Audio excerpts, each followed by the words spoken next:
দেশি বরবটির মতোই নতুন জাতের এই বরবটির আকার। দেখতে একরকম হলেও দেশি বরবটির থেকে এটি অনেকটা মোটা। প্রতিটির ওজন 25 থেকে 30 গ্রাম।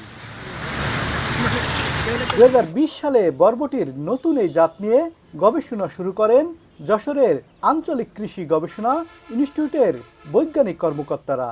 এখন দেশের 8টি কৃষি গবেষণা কেন্দ্রে চলছে পরীক্ষামূলক চাষ, আর মাঠ পর্যায়ে ছড়িয়ে দিতে করা হয়েছে আবেদন। চলতি বছর অনুমোদন পেলে এর বীজ তুলে দেওয়া হবে কৃষক পর্যায়ে। এটা যদি কৃষক পর্যায়ে শীতকালে আমরা চাষবাস করতে পারি, আমাদের যে প্রচলিত যে বরবটি আছে তার থেকে এটা 3 থেকে 5 গুণ ফলন বেশি পাওয়া সম্ভব। পাশাপাশি এটা সবথেকে সুস্বাদু হওয়ায় এটা খাওয়ার জন্য আমরা যে রান্না করে খাই বরবটি, রান্না ছাড়াও এটা সালাদ আকারে, সবজি আকারে এবং আমরা এটা ভেজিটেবল আকারে টেবিল পারপাসে এটা ব্যবহার করতে পারবো।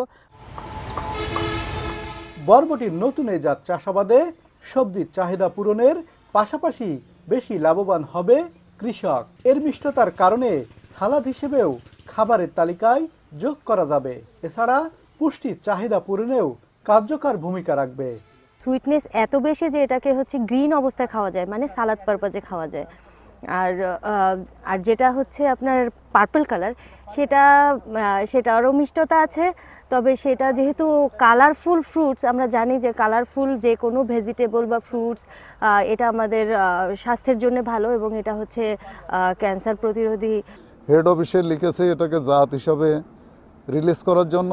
সেখান থেকে একটা কমিটি করেছেন, ওনারা এসে এটা ইভালুয়েশন করে গেছেন, এবং আমরা আশা রাখি এই দুটি বরবটির জাত হিসেবে এদেশে অবমুক্তি পাবে খুব তাড়াতাড়ি।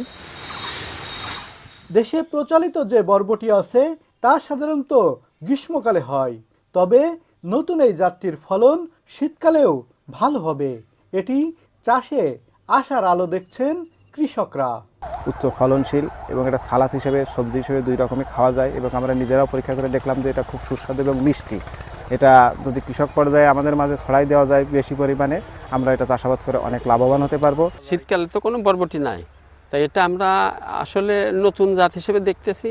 খুবই ভালো, খাতেও ভালো। তারপরে যাক, এটা আমরা যদি চাষবাস করি মনে হয় লাভবানই হব আমরা। নতুন জাতের এই বরবটি বছরে 3 থেকে 3.5 মাস চাষ করা যাবে। প্রান্তিক কৃষক পর্যায়ে পৌঁছে গেলে দেশে সবজি চাষে নতুন মাত্রা যোগ হবে বলে দাবি সংশ্লিষ্টদের। রিপন হোসেন, এখন যশোর। শিয়া বাটার, অ্যালোভেরা ও ভিটামিন ই সমৃদ্ধ লিলি বিউটি সোপ।